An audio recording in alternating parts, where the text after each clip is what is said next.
SadBoi here, and today we're discussing American Horror Stories. American Horror Stories is an anthology horror series made by Ryan Murphy and Brad Falchuk. It premiered on HULU and FX July 15th, 2021. It's pretty much the same idea as American Horror Story, where they use a combination of spooky American folklore mixed with current events. Except, it sticks to one-off isolated stories, rather than the season-long story model. I like the idea because every American Horror Story season started better than it ended, so I figured that this format would give them the opportunity to make single, strong episodes and avoid the parts of American Horror Story that always ruined its quality. The second season started up this summer, and while I did think that the first season was terrible, I was hoping that maybe they'd worked out some of the kinks and figured out how to actually utilize this format. Boy, was I wrong. This show is quite possibly, and I say this with no sense of over-exaggeration, the worst TV show I have ever seen. It's offensively bad. Like the kind of bad where you wonder how the network sees this as worth renewing. I feel like this show's existence devalues the accomplishment of getting a show made. I can't stress how badly they ruined a good idea with the most artistically deadly combination of garbage writing and shit acting possible. Good news though, this means that going forward, all TV shows in the future are guaranteed to not be the worst show ever.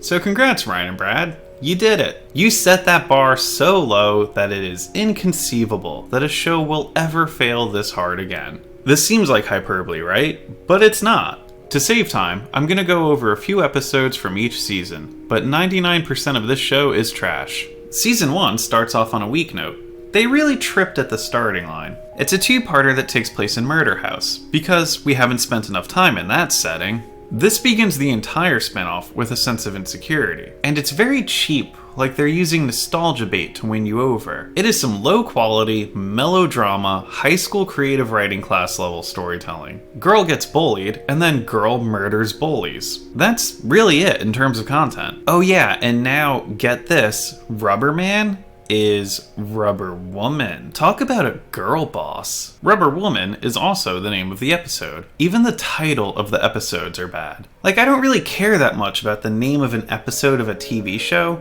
but it's just so lazy. There's no sense of passion at any part of this show. From conceptualization to finalization, it just feels like the goal was to make a show. And not to make a show that's great or good, but just to make a show. There's an intro, an episode, and then credits at the end. It especially felt like they lost the desire to make something that is even remotely scary. I never found American Horror Story to be scary, but I do know a few people that think it's creepy. Instead, American Horror Story seems more unintentionally funny. Which brings us to the next episode, The Naughty List. In this episode, Santa Claus hunts down and kills a bunch of influencers that live in a creator house. It is a funny concept, but is this show supposed to be a comedy? The show is very unclear with what their goal is. They're kind of in on the joke at points, and then at other parts, they seem to be taking themselves seriously again. This episode exemplifies the only use for the show. It's hokey, but it's bad to the point where it's kind of fun to watch it with someone to make fun of it.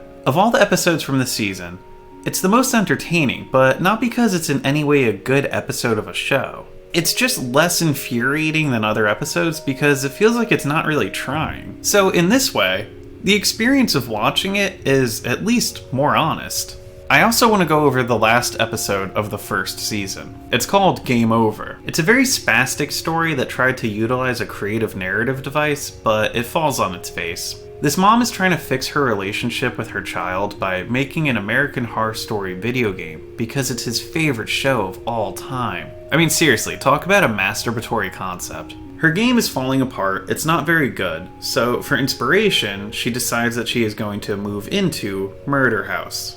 Yep, we're back at Murder House. And then, surprise, surprise, she gets murdered. You know, because it's Murder House, and apparently the shows are true or something? And you could have used different actors for these roles, which would have let the audience be like, oh, cool, so like the characters in the show are based on people that actually exist in real life. But nope, it's just Dylan McDermott, there as his character, but the character is real. We just have the guy whose real name is in the ending credits of the show that your game is based on. It's so disgustingly meta. And it's like just lazy, bad meta. It's not even well done. In this one episode, there is more meta commentary than all of Community and Rick and Morty combined. And that's saying something, because Dan Harmon gets off on meta writing like no one else in history. The episode has such an egotistical tone, and it's really difficult to ignore it. And in the end, they try throwing in like one last little ooh, gotcha kinda meta thing, and it's just, I don't know, man. You really lost me by this point. And you lost a lot of the fan base that you were pandering to. This episode and the series as a whole were very poorly received. Fans were forced to admit that even for an American Horror Story product, this was a weak ending. Talk about running your brand right into the ground. I love that FX is willing to fund productions that other networks wouldn't.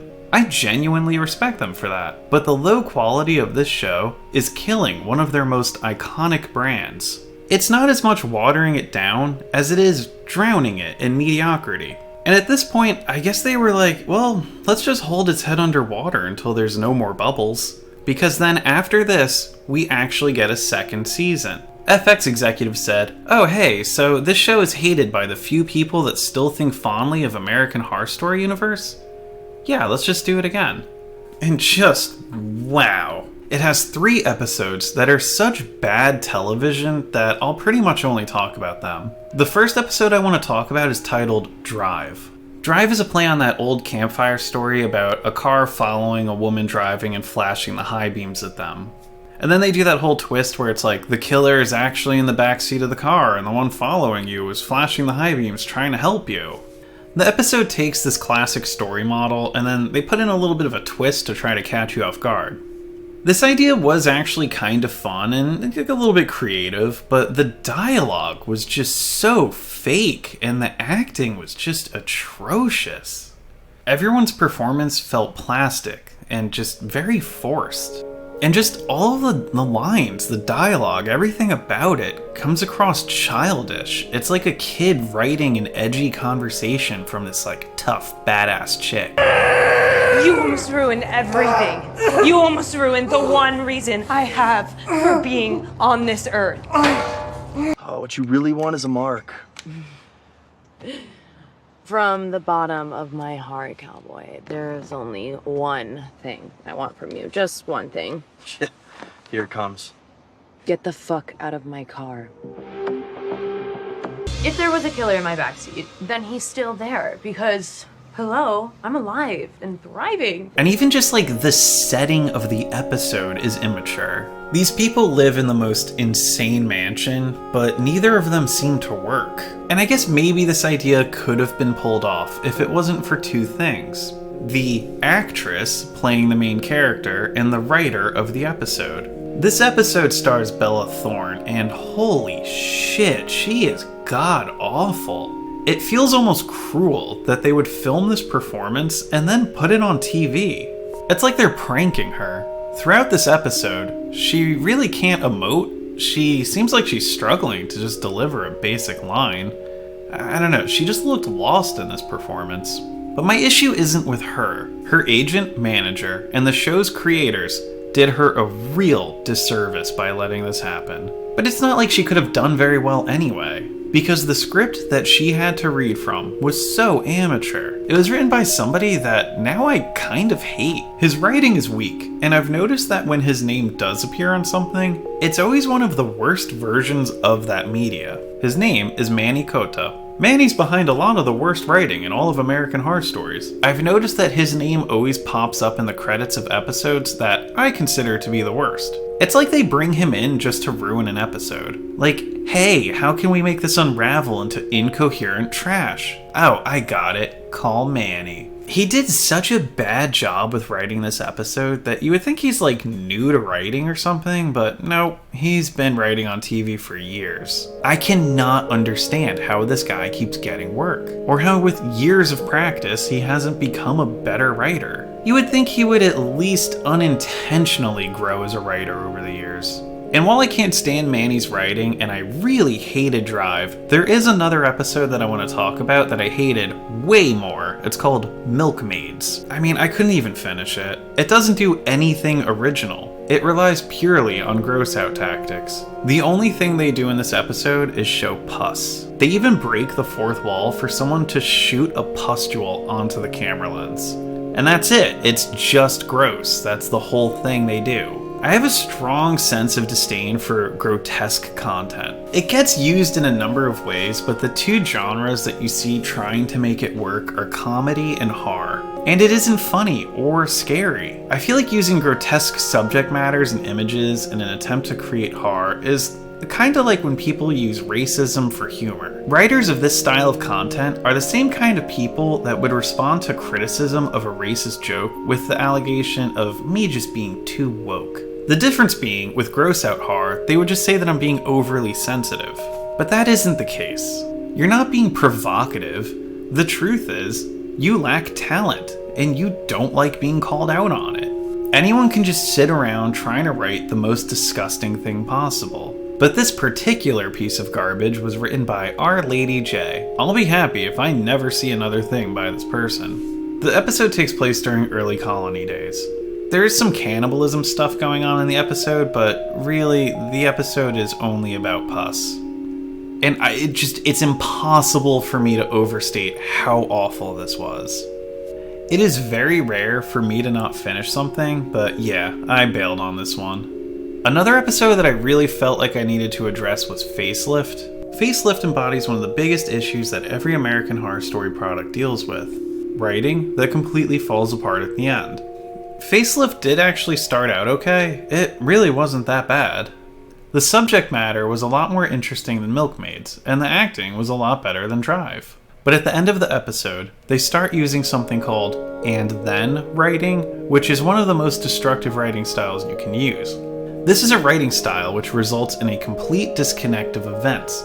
There is a total loss of sequential reaction. South Park creators Matt Stone and Trey Parker have talked openly about the threat that this writing poses to the quality of a story. And to avoid it, they utilize a style of writing called "but therefore." If you want to use this writing style, it's very easy. Between all of the events in your story, you should be able to insert the word "but" or "therefore." This results in a connection between the events of your story and also helps the development of consequences from those events. The actions of the characters are determined by the environment, and the environment is then shaped by the actions of the characters. Matt and Trey have explained that when you use "and then" writing, your story will kind of feel randomly thrown together. Facelift starts using this style of writing out of nowhere and at an astonishing rate. I'll try not to give away the whole episode, but this older rich woman is risking bankrupting herself to get a new experimental surgery to look younger. Then she ends up getting hunted by a cult. It's around when the cult reveals themselves that "and then" writing really starts up. It feels like out of nowhere the episode decides to ruin itself. The episode was entertaining up to this point, and then it just became confusing. The storyline lost any sense of cohesion and just became scenes edited together. And who wrote this plane crash of an episode? Manny fucking Cotto. I swear to God, it's like his artistic signature is ruining things. Is this like his way of making a statement about something? No, I don't think so. I think he just sucks. There's such a classic Mannyism where he tries to have the character say something deep and creepy, but he botched it. This lady is getting hunted and they're like, "Oh yeah, we're gonna give you 2 minutes head start, one for each wing of the divine butterfly." Butterflies have 4 wings, idiot. How difficult would it have been to just Google how many wings a butterfly has? Is the cult supposed to be stupid, or is this just Manny coming through? Or are you saying that only 2 of the 4 are divine? Also, wow, what a gracious thing to give. You're going to allow this elderly woman recovering from surgery a 2-minute head start in woods that she is not familiar with. And to show that I'm not just being bitter and that there is fairness in these assessments, this season did have one of the better storylines of the series.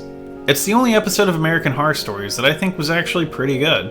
It's not amazing, but it's a gem compared to these other episodes. The name of the episode is Bloody Mary. It's a twist on the Bloody Mary game that kids play at sleepovers. It was entertaining, and the episode actually had a pretty cool ending. It felt superior to every other episode of the show. The acting was better, the writing was better, and the ending was better.